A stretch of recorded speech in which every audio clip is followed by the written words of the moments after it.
This is the Enochs Show, America's most controversial podcast, coming to you live from UNT with Lee Enochs. And this is Jackson Carter Pohlmeier. And Jackson is in the hot seat tonight. I have committed a hostile takeover of the Lee Enochs Show in order to celebrate Mr. Enochs' 50th episode. We're here to talk to him about some of his favorite moments from the past 50 episodes, and we're here to look at what the future may hold for the Lee Enochs Show. Well, thanks a lot, Jackson Carter Pohlmeier, our war hero name. He's actually dressed basically like Christopher Walken from the Deer Hunter. Christopher Walken, the Deer Hunter. This is the first Halloween costume that I've put together in several years, and I came prepared today.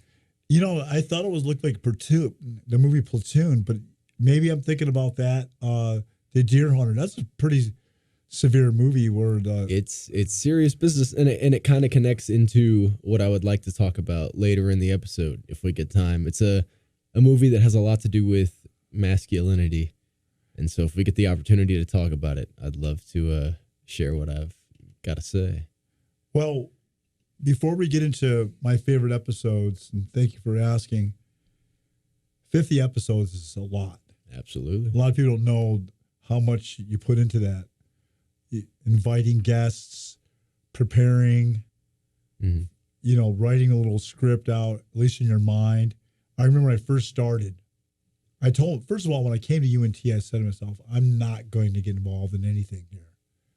I'm going to live in Fort Worth and just come up and take classes, not get involved in the campus. I have too many degrees. I just want to get this one journalism degree and just, nothing to do with UNT. One day I'm walking in the student union building and I see a table for doing your own podcast on the radio station. I go, no, I don't want to get involved. These two girls there, and I start talking to them, and lo and behold, several weeks later, I had my own podcast here at UNT, and the exact opposite is involved. I'm involved in everything, like I've had some pretty crazy guests.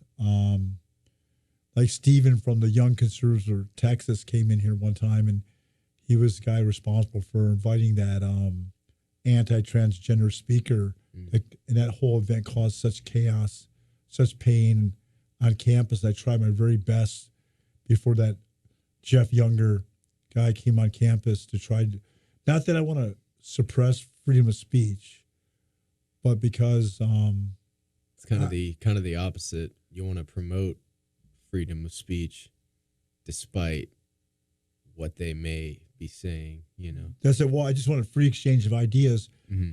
But that means, my friends, that I don't agree with everybody that comes on this show. Like last week, I in no way support Russia in that war of Ukraine. Mm-hmm. But that's Walter Block, and I'm not going to suppress them, and I'm going to let him speak. We had a little tech snafu last week. We might have to interview him again on that same subject. But anyways, what I wanted to talk about real quick before I get into the rundown, Jackson Carter's, the next week we got a major guest coming in here, Travis Dickinson, Dr. Travis Dickinson from Dallas Baptist University. He's coming in. He's a major scholar in Christian philosophy. He has a PhD from the University of Iowa in philosophy. Went to a really good school in California, strong philosophy department, and he'll be talking about that.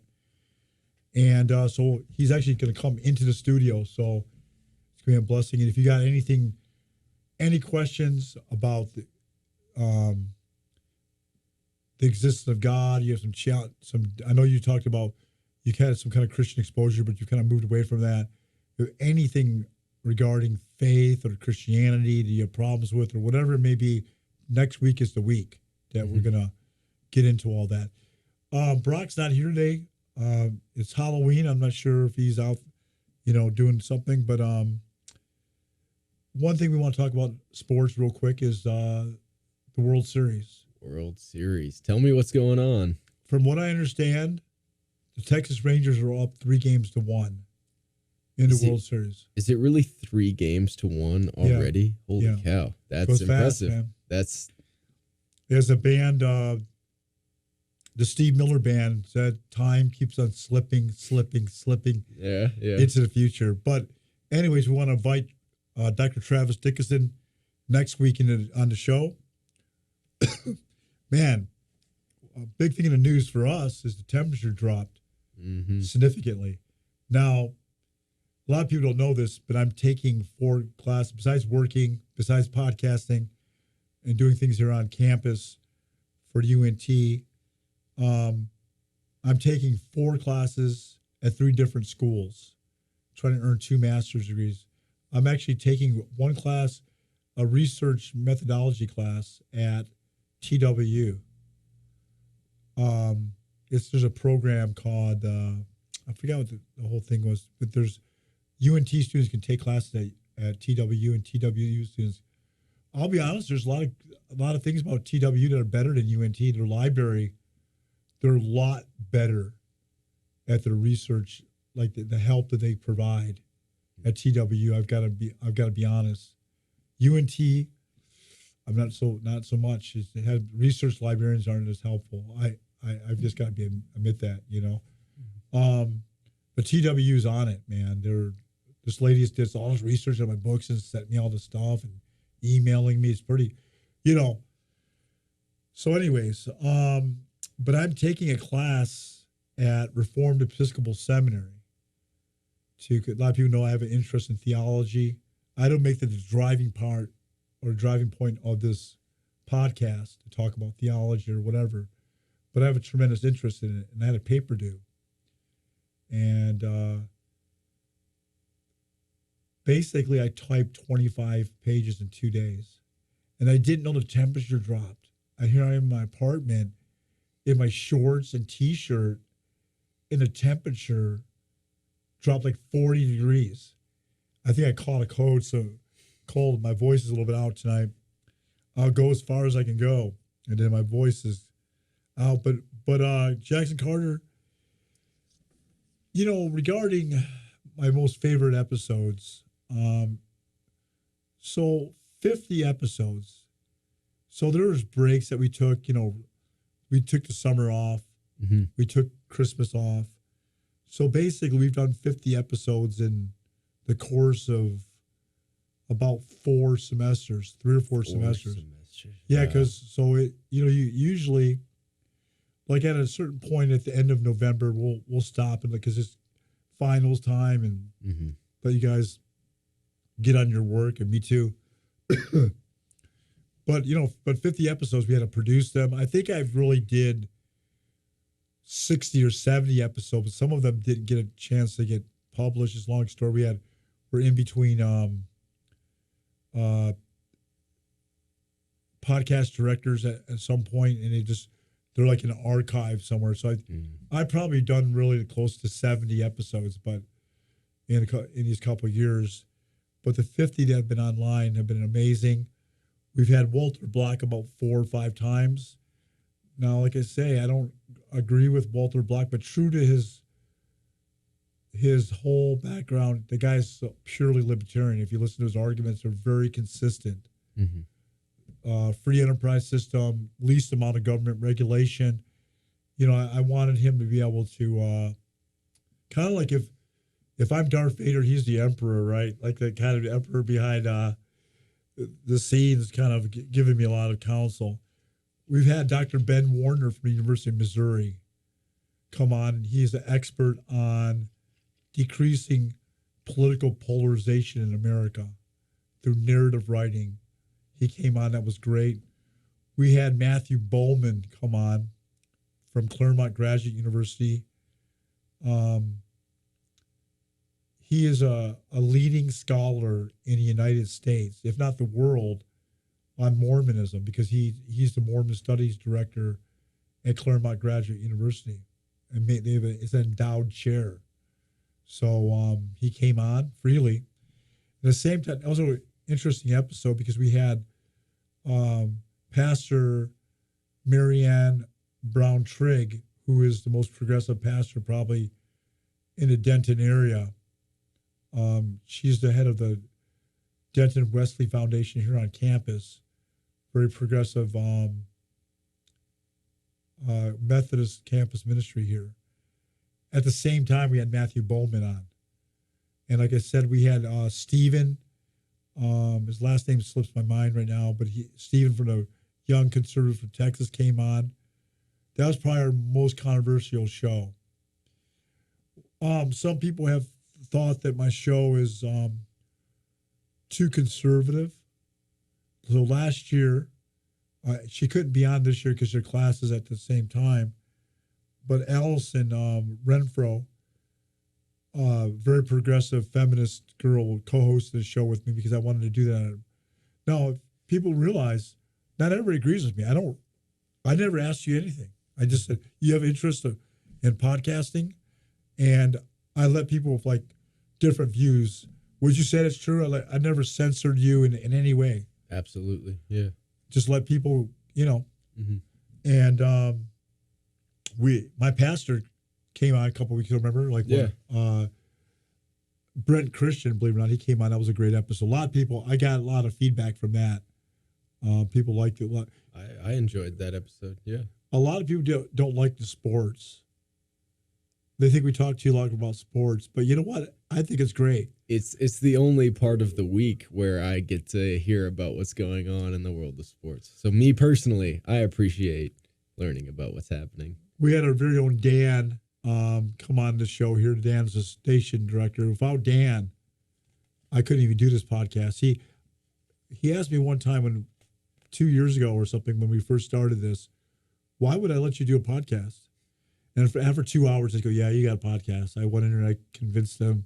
Because I had done a radio show, actually a live radio show that went out on the air for a couple of years in California.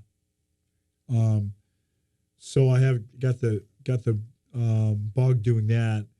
But so we've had a lot of guests. I think the diversity of guests has probably been the best, one of the best features of the show. But honestly, Jackson, I've liked having you and Brock and Allison and Devin, who could be here also. He texted me, he says, I forgot it's Halloween, man. My girlfriend wants to do something for Halloween. I go, okay, no problem, man. So it ebbs and flows who's going to be on the show. But so that's been some of the highlights of the, and one thing I've learned, Jackson, is this. There's a lot of Murphy's Law that goes down on a podcast. Seems like every single week we have something that goes on. So any prospective podcasters out there, or people that want to go on the radio, understand that a lot goes into it behind the scenes, working with station managers. What I found out is that somebody did something in here after us. Like they shut things off so that there's drama or something goes on in the podcast, like in a station. Mm-hmm. Like things you just wouldn't imagine, could not conceive of all the things that go on. The power goes off. We hear static go on. But I'm thankful for all of the guests. Believe it or not, there are people out there. We haven't did a lot of advertising because we haven't really had a consistent time where the show drops. I'm trying to work on that to make sure. I think with Ethan, then we start advertising.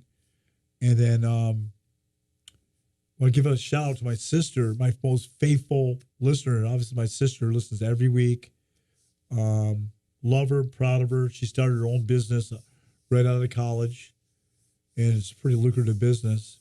And she's inspired me to, I'm in the process right now of upping my game, so to speak. And I'm going to have my own website with podcasts and episodes, things of that nature. And so that's kind of there's not one show that really stands out. Maybe last week, believe it or not, I know it's fresh in my mind. So maybe I think every episode's great. But last week was very good because there was I had significant differences with Walter Block, but instead of getting angry or anything like that, we let him speak. And I was kind of I wanted to ask you about this, but what did you think about his argument about the privatization of national parks? I thought it was a little. What did he give us any reason to think that like there could be some rich guy like Elon Musk could come in there and just like take over? What was the argument was? Well, it's better overall. It's just going to be better to have let the government run it. Is that what his kind of his argument was? Yeah. Well, I don't necessarily remember every facet of his argument. For me, at least, there's no convincing me that a billionaire is going to make the right moral decisions. And so my main thing is if we allow these people to purchase these protected lands, they're going to do things with them in order to try and make them more profitable. And whether that makes them more profitable or not, it's still going to forever alter that landscape. Whether, say, Jeff Bezos buys Yellowstone National Park and he turns it into a giant water park, casino, sort of place. And even if it doesn't make money, that land has still already been so completely disrupted that it will take hundreds and hundreds of years for it to return to normal after everyone has abandoned that casino water park place. So I think that even entrusting private enterprises to control these areas is a huge risk for all of us, because they can't be trusted to leave these places alone. They're going to try and make money off of them. And it's like you say, you always talk a lot about having to pay to go to the beaches.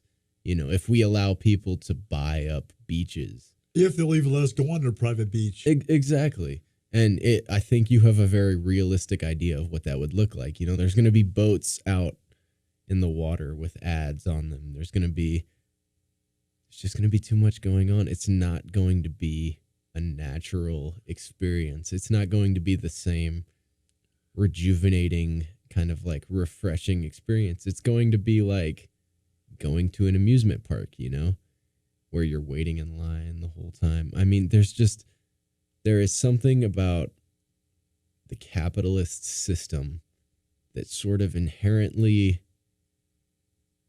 puts down these acts of humanity. It's very hard to be a capitalist and an empathetic human. I think that those two things are not. I don't think that you can do both of those mutually. I think that those are very exclusive categories. Well, there was a book that came out called The Protestant Work Ethic. Mm-hmm. And so I'm going to push back a little bit on that. I believe there's an ethical capitalism that you could be involved in. So this basic idea is that, so it's funny, yesterday was the 506th anniversary of the Reformation, the birth of the Reformation, and Martin Luther nailed the 95 Theses on the Wittenberg door. Mm-hmm. And the Protestant Reformation is born. Now, one of the outcomes of the Protestant Reformation, at least in the Scandinavian countries, is a concept of the Protestant work ethic that mm-hmm. God's called us to. So one of the major emphasis of the Protestant Reformation was that all jobs, like legitimate jobs, ethical jobs, whether it be a podcaster, whether it be a bricklayer, a doctor, butcher, is a calling. And that from that calling, I'm not saying God's called us to be a prostitute or something of that nature, but not a gambler or something. But legitimate work is a calling, and an outcome of that call is success. And if a person is successful, it's an actual sign of blessing from God. Now, from that, people should use their resources to provide for their family. The Bible says if a man does not provide for his own family, he's worse than an unbeliever denies the faith. And it says also in the Bible, if a person does not work, neither shall he eat.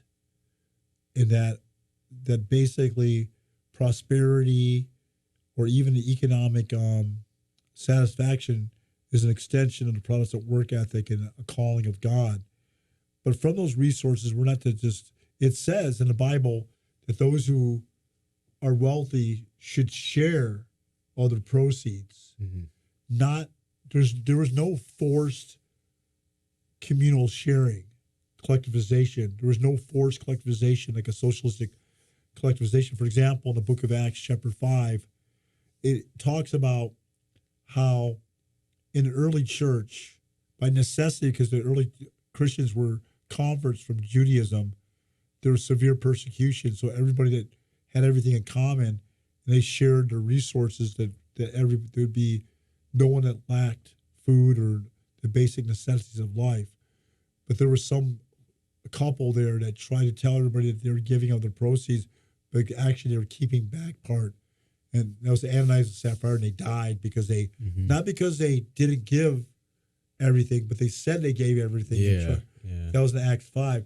So there's nowhere in the Bible that says there's a forced socialism. Not only this, I actually published many years ago a book, my undergrad thesis, A Biblical Defense of Capitalism. And what I defend in it is personal property rights are ordained by God. If you take the Decalogue or the Ten Commandments, it says, thou shalt not covet and thou shalt not steal.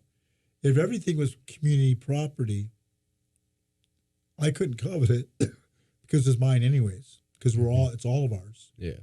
So I think God has allowed us to have individual property. But now getting to the point is that if you're selfish, like I'm going to be honest, Jeff Bezos, he's got this mega boat. This boat that's like, 5. Have you seen that boat that he's at? Yeah, they're having to destroy historic bridges for this thing to even travel through some rivers and stuff. I know what you're talking about. And, wants to go. Hey, how come these guys? Now Jeff Bezos worked hard. I think he started out the Amazon.com out of his garage. He worked really hard to become where he's at. Same thing as Elon Musk. A lot of people don't know this. Elon Musk was just a starving student who was really smart. See, I don't necessarily know Jeff Bezos's entire history, but at least when it comes to Elon Musk's wealth did not appear out of nowhere. Elon Musk's father owned an emerald mine in apartheid South Africa. But here's what you got to prove though is that he's just because his father did that. How do you know his father didn't cut him off? And then I think it would be harder to prove that his father actually did cut him off. Because I mean, what most parents are going to supply their children with their wealth. I think there is an argument to be made about generational wealth and nepotism. In the case of all of these modern day billionaires, I think that there's that's the underlying theme, at least, that should be looked into. I don't think that should be the exception. I think that should be seen as the main case, and that all exceptions are people that made it without nepotism. I think that. Well, let me ask you this question. So, let's say, I'm working behind the scenes right now with the engineers to get my website together, to get my stuff. I remember when some guy said to me, man, you're a really smart guy, Lee. You just need to get your wardrobe together, man. Like, like I go, okay, because at one time I dressed pretty, I don't know, bohemian kind of person many years ago. Now I look kind of preppy and all that, But the point is, like, let's say I get myself together, and all of a sudden my whole thing takes off, and I become this media mogul, right? Mm-hmm. And I have all these kids and stuff like that. So you're saying I shouldn't try to like ensure the lifelong prosperity of my children? No, I think as long as we live in a capitalist system, there's nothing wrong with securing, a safe, easy life for your children. Like if you're able to do that, if you're able to earn the money to do that, then like more power to you, like the less people that have to suffer under capitalism, the better. I'm just saying it should be seen as the exception because that is not the way that things usually end up working for most people in this system. Most people in this system don't receive the money required to start themselves out like that. And so even, you didn't receive the money to start out like that. Even if you started from the bottom, you still have to acknowledge that your money is giving your children a head start. And so of course it's great that they don't have to suffer, but you still have to acknowledge the suffering of others that didn't receive that sort of a head start. So let me ask you a question. Let me turn the tables now and ask you a question. So Generation Z. Now, there's a lot of stuff out there, skepticism about Generation Z.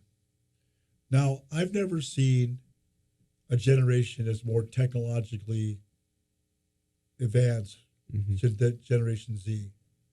Like Ethan here that comes in here, that our podcast director here is really astute. I saw that really quickly, that he's very astute. Now, children even younger than you, small children in this era are just flipping through tablets like it's nothing. Mm-hmm. Kids are typing earlier.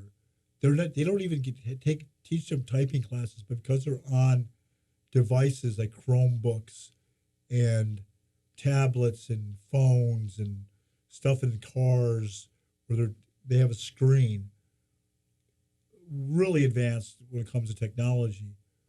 But on the other hand, there's never been an era, more generation that I guess established businesses have a problem with due to the work ethic.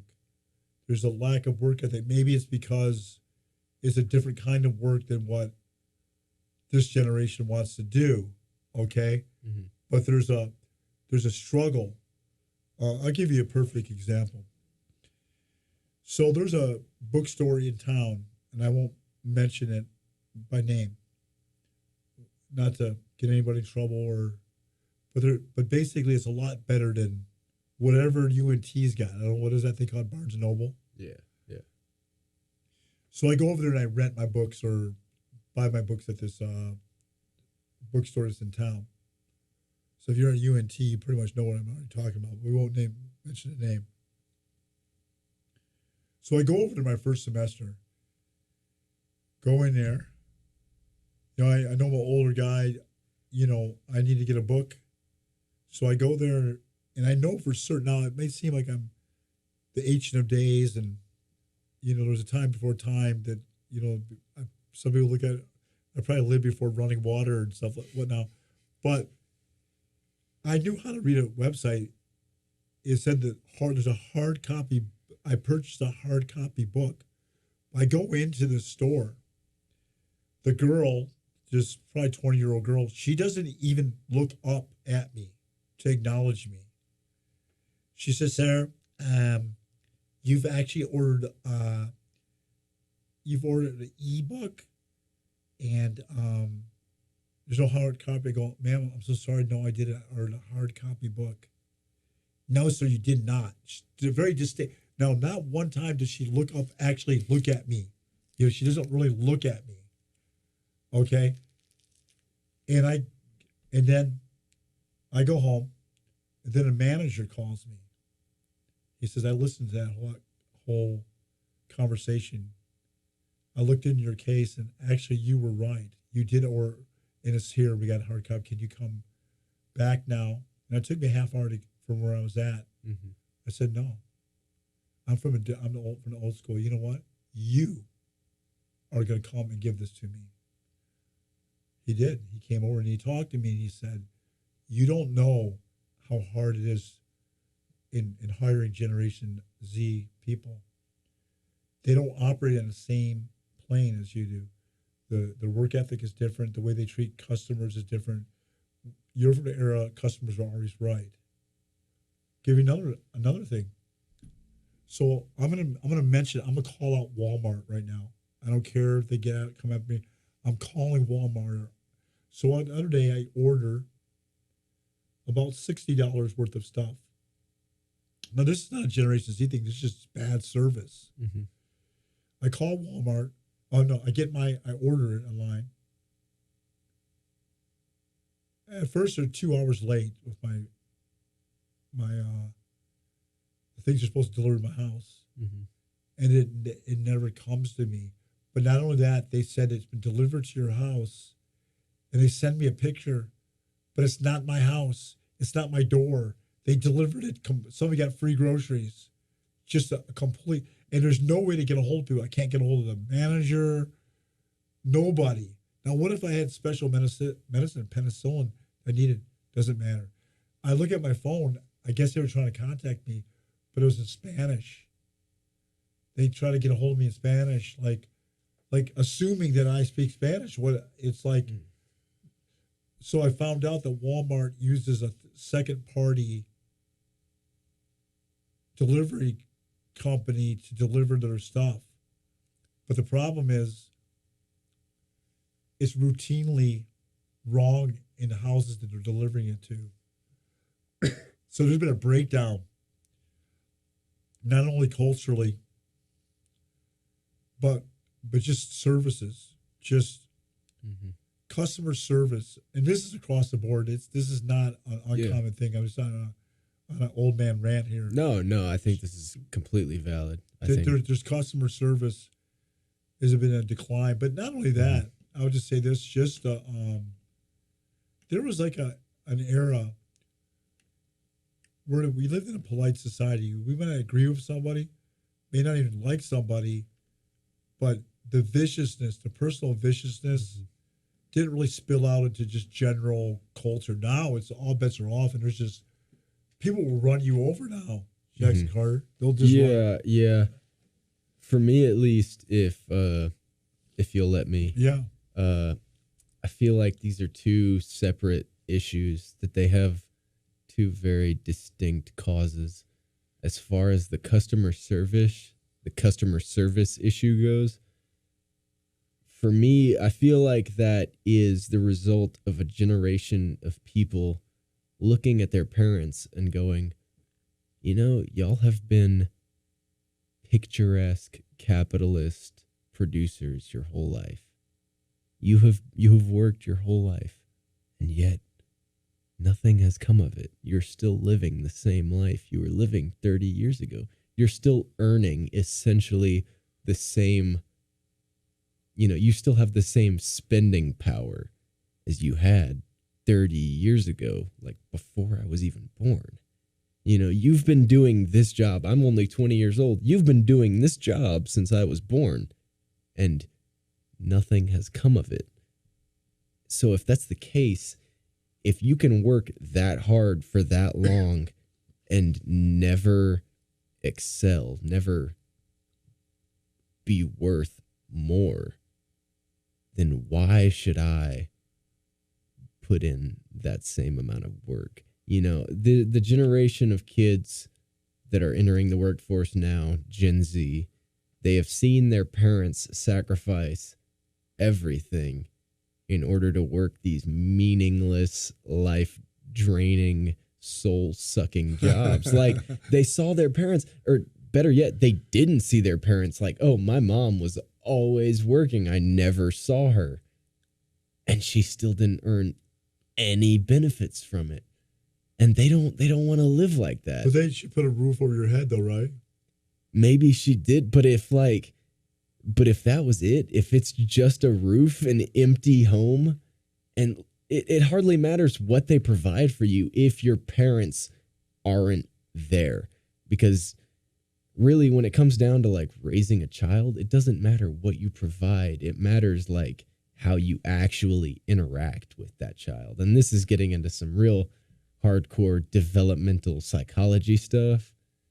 But even if you give that kid a giant mansion filled with toys, if you're not there to play with them or interact with them at all, if you're always working to just give them these material things, they're not going to develop right. They're going to be dissatisfied with this idea of, oh, I need to work all the time so that I can get money to do these insignificant things. Like it's a completely different zeitgeist. Gen Z is living in a completely different mind state than we have ever seen before. And I think they're the first generation to fully realize like, oh, this Protestant work ethic, it's not a real thing. Like working hard does not at all guarantee that I am going to be taken care of. Working hard only offers the opportunity that I might make slightly more money than this person, or I might have slightly better benefits than this person. Like hard work, the Protestant work ethic guarantees absolutely nothing to my generation. But we're never promised anything in this life. But I think we're coming to the realization that maybe we should be, because we're all human beings. We all need certain things to survive. Why is it the case that we should have to do certain tasks in order to continue living? Sure, it makes sense. Say you want to live a really nice life. Say you want to have a nice house, nice food, nice beverages, whatever. But why should it be the case that you have to do that same thing in order to scratch out the most meager, desolate living conditions? Why should you have to work a full shift at McDonald's every single day in order to just barely scrape by feeding your 3 children? Like, it doesn't, as a human being, as a humanist, it doesn't make sense that we should be suffering in order to provide the most basic supplies in order to provide life on this planet. So here's the difference between me and Walter Block, as my voice is going out more and more. Yeah. See, we've talked about the issue of, as a Christian that strongly believes in the conception of total depravity. What I mean by that is that human beings, I don't have the humanistic view that people are inherently good. Mm-hmm. I think people are inherently bad. And people are always out for their own interests. Now, here's the thing what I want to say, though. I think we could talk about this kind of a socialistic utopia. But when you look, what I want to argue is that no economic system created by human beings, by women and men, is perfect. There's weaknesses in every system. Mm-hmm. But when I look at places like Venezuela, I looked at communist Russia,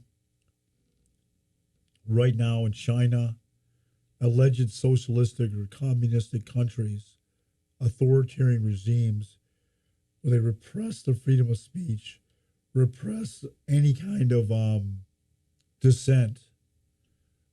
I don't believe America's perfect by a long shot. It pains me, greatly pains me, that we give, we're allegedly supposed to get $105 billion if Joe Biden gets his way, to Israel and Ukraine. Mm-hmm. Yeah, we got people right here in Denton. They're living under a bridge. Yeah. Living in the bike paths. We should take care of our own people before we're giving this out to some unlimited aid. Absolutely. And I think that you may have inadvertently made a really interesting point, because you said you started talking about communism, but then you also mentioned authoritarianism as if those two things are codependent. And I think that that's the misconception that's kind of keeping us trapped in this one capitalist mind state. It's because communism is not necessarily authoritarian. It has historically demonstrated itself as authoritarian because of opportunistic people that step in order to, you believe that most people are evil, right? And so, of course, you're going to see, communism opens up that vacuum of power for leaders to step in and take authoritarianism opportunities. However, I think that in theory, it's not necessarily like, I think that in theory, you're not going to see those. I don't think the goal of it is to end up with those authoritarian leaders. I think the goal of it is to be able to represent the people that are living under those overpasses and to get the supplies that they need. I think that that's maybe the major flaw that we've seen with most of these governments, is that they have been run by opportunistic authoritarian leaders. I mean, even in Venezuela, in Chile, historically you see these big cults of personality pop up around communist leaders. And I think that it's just so that they specifically can take power, not necessarily so that the idea can be allowed to work. But you're saying, let me see if I can understand what you're saying. You're saying that a socialistic or communistic economic system could work and might be better than a capitalistic system. Attempts before have not went through because, or have not gone well because you had opportunistic people that have tried to put them together. Yeah. Here's a question for you. Let's say there are people out there that want to have a communist government, or socialist government, democratic socialism. This is Bernie Sanders. This is, Alexandria Ocasio-Cortez. It's called the Squad. They're progressive Democrats that want. Now, here, one thing I've tried to do over the course of the 50 episodes is I don't put down I try to respect people's views, okay?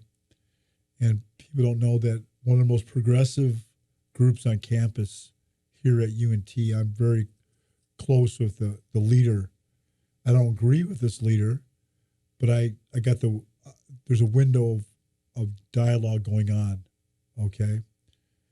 And I try to provide water for that group for the whole semester to just, I want to keep the lines of communication open between me and that group, okay? But the problem I have is, what if I didn't want to be part of their socialist system? Would they allow me to be? Can we have because you're saying it can be either way. Like, if you're in a capitalist society, you want to be communist, they're going to repress those people that are communist and socialist.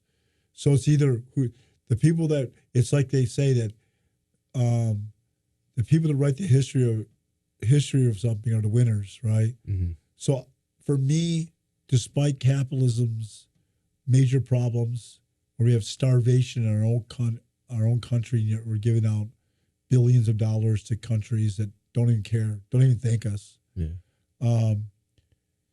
I think there should be a system of a way. There's got to be a way to help our own poor veterans and things that are a lot better. But I don't think necessarily communism and socialism is the answer. I think a kinder, more benevolent, and compassionate capitalism is probably a better way, at least for myself. But as we head towards the close of the show, you were talking about some masculinity issues, like you wanted to get into that real quick. Well, it's kind of ironic because I think that our idea of masculinity in America is so inherently dependent on the ideas of capitalism. Capitalism is a system that promotes individualism. It promotes competition. It says that only the strongest can survive and create a life worth living for themselves. It's why you see all of these cautionary tales like The Wolf of Wall Street, Scarface. It's all these crazy independent dudes that end up pushing themselves over the edge in the name of earning more money, potentially. And I just think that as one of the biggest problems that we're facing today, masculinity is so inherently backed by the system. Our idea of masculinity, at least, is so inherently dependent upon the economic system in which we are still living. And so I think if we recognize that, this is the problem, this is why we have so many mass shooters, this is why we have so many homeless men, this is why we have so many, there are, at age 15 through 17, I believe there are 5 times more male suicides than there are female suicides. And we've basically come to a point in our society where it's, how do we reconcile this information, and everybody looks to something other than the root issue of it, which is we live in a capitalist system that promotes individualism. We promote competition. Men look around and they realize, I'm not supposed to rely on anybody else to solve my problems.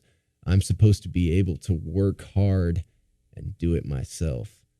And more men have realized, I've been working hard my whole life, and it's not possible. It's not possible for me to rise above. It's not possible for me to feel better. And they don't see any other way out. And so at least when it comes to masculinity, I personally see capitalism and toxic masculinity, if that's what you want to call it, I see those as inseparable from one another. I think that those are issues that have almost probably a 95% overlap if you put them on like a Venn diagram. I don't know how you feel about that, but that's how I see it. Well, first of all, trigger warning, and I'm serious about this, trigger warning. Yeah. This whole mass shooting thing that happened in Maine where 18 people died, horrific. Under no circumstance do I sanction, sponsor any kind of masculine culture that would promote anything violence. Now, I got a complaint one time that somebody said, man, your show is significantly socially conservative. But this is just me. Like, I said, you ever listen to my show? I let people in, like, at no point am I suppressing you, letting you speak. Mm-hmm. I might disagree with you, but I let you speak. But what I do, I believe, so this is the thing where I'm at. We live in a culture. I live here in Texas, and I'm sickened by much of what I see in Christianity in some of these mega churches, these Southern Baptist mega church type kind of things I see here, where you have an integration of the capitalistic, like the selfish capitalism is integrated within a lot of the Protestant churches in Texas in the United States. What I've tried to do as a Christian, well, I have a million faults, but for example, people said, why do you always have like these young guys and people coming on your show? Because I believe in helping. I believe in giving people opportunity. I see gifts in you. It was, immediate, Jackson Carter, when I met you, that you had a gift.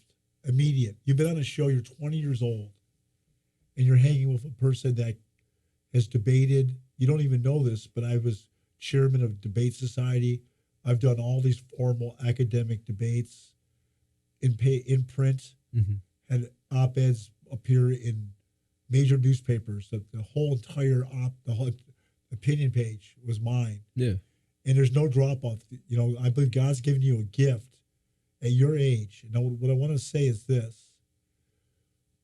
I don't even want to promote capitalism. I believe in an authentic New Testament Christianity where the teachings of Jesus of Nazareth, not some dude in a suit up there trying to integrate a selfish capitalism, but I'm talking about Jesus of Nazareth, the one that went out in the highways and byways and helped lepers, prostitutes, the sick, the needy, the afflicted, healed them, provide for their needs. I don't know about your generation as much as you do, but what I do know is that people are hurting, people are suffering, and I have a compassionate heart. Instead of going to I don't think it's a merely an economic issue. I believe it's a spiritual issue. There is spiritual cancer in our culture. Never is a time I've ever seen in my lifetime where people are more at each other's throats, arguing, hating each other. And this is not just liberal conservative. I want to do away with all those labels. And for me, what I want to do is to be an authentic lover of and follower of Jesus in a hurting culture and do what I can to provide for the needs of those who have no way of helping themselves. There are people with mental health issues out in the streets, and I want to care for them and try to do my best. Jesus said the poor you're always going to have with you. You've given me a lot to think about. I hate mass shootings. I hate a culture that we see. I think in the last 6 years, I've seen a degeneration of our culture. It's degenerating. There's such hatred towards one another. I've done a lot of this podcast not only to help train college students like yourself to be able to podcast or give you guys the bug to be interested in podcasting, but also to have legitimate discussions on political issues in a very calm and loving way. Jackson Carter, before we leave today, is there anything you want to say before we close out? At least, let me say this. I have so much appreciation for your perspective. I have so much appreciation for you for allowing me and Brock and so many other people come on and represent their own personal beliefs. We do not agree on everything, but for 50 episodes, you have introduced ideas contrary to your own. You have allowed them to platform their own voice, and I have a lot of respect for what you do in here. And it means a lot to me to get the time to explain myself in this way. And it really means a lot to me. I hope that you continue doing this for another 50 episodes. And thank you so much for allowing me to be here. Anything you have? 50 episodes? I mean, come on, this is a big deal. Well, I appreciate that. So Jackson Carter, Pohlmeier, Platoon. No. Deer Hunter. That's a rough movie, bro. It's I don't know. This is the first Halloween costume I've done in forever. Did you see that movie? I've seen it twice now. It was just the best movie that I saw over the past year. Let me see if I understand the movie. I haven't seen it in decades, but I saw the movie, or clips of it, right? So basically, there's a Russian American community. Yeah. They're immigrants, they're second generation Russian, but they're still very much into the Russian Orthodox Church. Yes. I think they're a steel mill town like in Pennsylvania. Exactly. Yeah. And they show their weddings and stuff like that. See, that's like the best part of the movie. It's broken up into like 3 halves, right?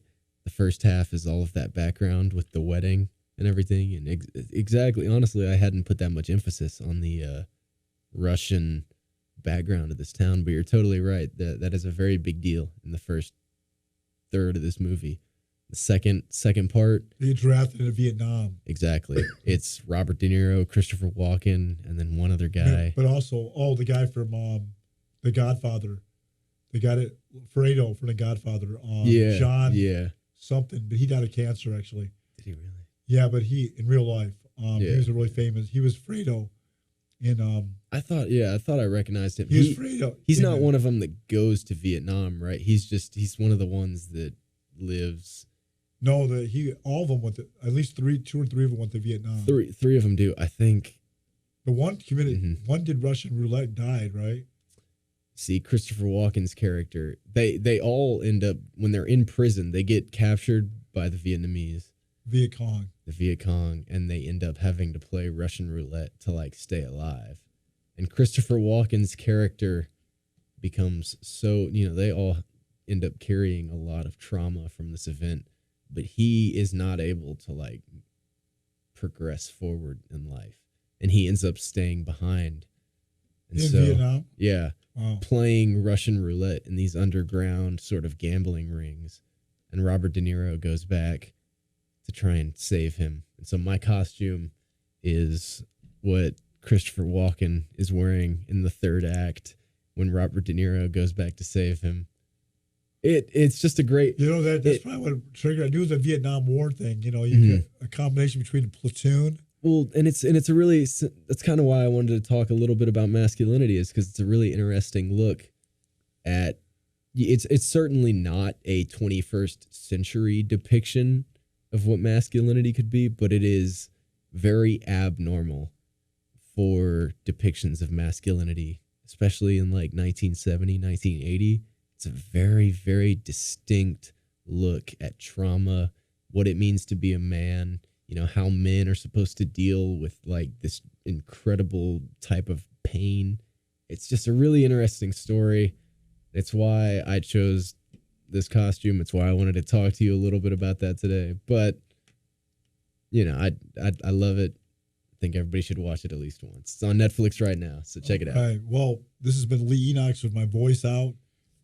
Jackson Carter Pohlmeier, happy to take over the Lee Enochs show for this wonderful 50th episode. And we're inviting Dr. Travis Dickinson next week. Stay tuned. We'll see you next week. Have a good one, everybody.